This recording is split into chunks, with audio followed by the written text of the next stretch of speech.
अस्सलाम वालेकुम dear students, welcome to my YouTube channel V U study with me. जी students, कैसे हैं आप सब? अल्लाह ताला से दुआ है कि आप सब खैरियत से हों और अल्लाह पाक आप सबको बहुत कामयाब करे। कैसे हो रहे हैं आप लोगों के फाइनल टर्म, मुझे ज़रूर बताइएगा और मेरी इन वीडियो से आपको कितनी हेल्प मिल रही है ज़रूर कमेंट बॉक्स में मुझे बताइएगा। आज की अपनी इस वीडियो में हम इस्लामियात 202 फाइनल टर्म प्रिपरेशन की जो है वो लेक्चर नंबर 29 हम डिस्कस करेंगे। और जैसा कि मैंने पहले भी तो जो आपका लेक्चर नंबर 28 है, 27 है, इसमें मैंने आपको बताया है कि ये लास्ट 4 लेक्चर्स आप लोगों के बहुत इंपॉर्टेंट है। मोस्ट इंपॉर्टेंट लेक्चर्स हैं 27, 28, 29 एंड 30। ठीक है, तो इनको बहुत अच्छे से आपने प्रिपेयर करना है। इसमें से काफ़ी सारे MCQs भी आने के आपको चांसेस हैं और शॉर्ट क्वेश्चन में भी यही एज जो मैंने MCQs दिए हैं, हो सकता है कि शॉर्ट में भी आपको आ जाए। तो चलते हैं अपनी वीडियो की तरफ। हमारा जो आज की वीडियो है उसमें हम थर्ड खलीफा हज़रत उस्मान रज़ी अल्लाह ताला अन्हु के बारे में, उनका सारा इंट्रोडक्शन, उनकी जो इम्पोर्टेंट फीचर्स थे उनके खिलाफत के, वो तमाम हम देखेंगे। इससे पहले आपको पता है कि हम फर्स्ट खलीफा कौन है, हज़रत अबू बकर रज़ी अल्लाह ताला अन्हु। सेकंड खलीफा के बारे में हमने पढ़ा था जो है हज़रत उमर फ़ारूक रज़ी अल्लाह ताला अन्हु। और आज हम थर्ड के ज़िक्र करेंगे, उसके बारे में हम सारे MCQs देखते हैं। नेम है उस्मान, कुनियत अबू अब्दुल्ला, टाइटल है जुन नूरैन। ठीक है, और ये आपने आगे याद रखना है कि 2 daughters of the holy prophet सल्लल्लाहु अलैहि वसल्लम मैरिड विद हिम। ठीक है, ये आपने बहुत अच्छे से याद रखना है कि आप सल्लल्लाहु अलैहि वसल्लम की 2 बेटियां किन की ज़ोजियत में थी, हज़रत उस्मान रज़ी अल्लाह ताला अन्हु की।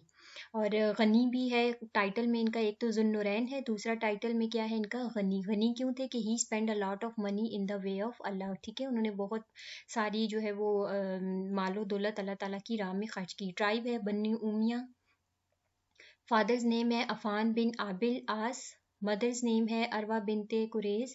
बहुत ज़्यादा मैं ब्रीफ नहीं करूँगी क्योंकि पहले 2 लेक्चर्स में मैंने बहुत अच्छे से ये जो इंट्रोडक्शन वाला पोर्शन है ये मैंने बताया हुआ है। ठीक है, चिल्ड्रन है ये आपने याद रखने हैं, 9 बेटे हैं। और नेम ये जहाँ पे मेंशन है, नेम लाजमी याद रखनी है और क्योंकि नेम देकर भी वो आपसे पूछ सकते हैं कि ये किन के बेटे थे। तो और इसी तरह 7 डॉटर्स हैं। डॉटर्स का नेम भी आप लोगों ने याद रखना है, 1 2 3 4 5 6 7। ठीक है, ये 7 ही मेंशन है यहाँ पे क्योंकि मुझे डाउट हो रहा था शायद 9 है। जी 7 डॉटर्स हैं और ये डॉटर्स के नेम भी यहाँ पर मेंशन है। डॉटर के नेम भी आप लोगों ने लाजमी याद रखने हैं क्योंकि MCQs में नेम देकर भी वो पूछ सकते हैं कि ये किन जो खलीफा हैं उनकी बेटी थी। ठीक है, बर्थ क्या है उनकी, born 6 years after the year of elephant. Death क्या है, मार्टरेट, यानी कि शहीद हुए थे कब, 18 जिलहज को, 35 हिजरी। ये इसकी इस्लामिक डेट भी आप लोगों ने याद रखनी है। नेक्स्ट चलते हैं। Arab women sings lullabies to their children in their words, I love you as much as the Quraish love. ठीक है, यानी कि जिस वक्त अभी कन्वर्जन नहीं हुई थी, आप खलीफा नहीं बने थे, उससे पहले भी हज़रत उस्मान रज़ी अल्लाह ताला अन्हु काफ़ी ज़्यादा जो है वो नोबल थे, नोबल मैन थे। और वहाँ पे जो अरब औरतें थी वो क्या करती थी, अपने बच्चों को लोरी सुनाती थी इस वर्ड में कि I love you as much as the Quraish love dash. भाई मैं तुमसे ऐसे प्यार करती हूँ जैसे कुरैश जो है वो हज़रत उस्मान रज़ी अल्लाह ताला अन्हु से करता है। The Holy Prophet sallallahu alaihi wasallam said that dash looks like Prophet Ibrahim alayhi salam। अब ये सारे क्योंकि हमारा चैप्टर ही हज़रत उस्मान रज़ी अल्लाह ताला अन्हु से रिलेटेड है, इसीलिए तमाम MCQs में इन्हीं की ही ज़्यादातर ऑप्शंस आपको नज़र आएंगे। तो यहाँ पे क्या है कि हज़रत उस्मान रज़ी अल्लाह ताला अन्हु जो है वो किन की तरह लगते थे, हज़रत इब्राहीम अलैहिस्सलाम की तरह। ठीक है, ये आप सल्लल्लाहु अलैहि वसल्लम ने कहा कि हज़रत उस्मान रज़ी अल्लाह ताला अन्हु हज़रत इब्राहीम अलैहिस्सलाम की तरह लगते हैं। ये आपने याद रखना है क्योंकि हो सकता है कि वो आपको ये चीज़ ऑप्शन में दे दे कि हज़रत उस्मान जो हैं वो कि उनकी मतलब वो किसकी तरह लगते हैं। तो ये फिर आपने ऑप्शन चूज करना होगा। अकॉर्डिंग टू होली प्रॉफिट सल्लल्लाहु अलैहि वसल्लम, डैश was the first person after prophet Lut अलैहिस्सलाम to migrate with his family in the way of Allah. ठीक है, आप सल्लल्लाहु अलैहि वसल्लम के अकॉर्डिंग हज़रत उस्मान रज़ी अल्लाह ताला अन्हु वाज द फर्स्ट पर्सन। ठीक है, पहले पर्सन थे किसके बाद, प्रॉफिट लूत अलैहिस्सलाम के बाद, जिन्होंने अल्लाह ताला की राह में अपनी फैमिली समेत क्या की थी, वो हिजरत की थी।